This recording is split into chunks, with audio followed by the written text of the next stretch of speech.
ሰው የእግዚአብሔር የሚሆነው የሚጸድቀው የሚቀደሰው የእግዚአብሔር ልጅ የሚሆነው ከዘላለም ቁጣና ፍርድ የሚድነው በእምነት ነው የሚል ትምህርት ነው።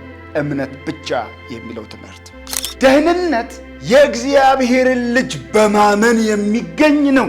መጽደቅ የእግዚአብሔርን ልጅ በማመን የሚገኝ ነው።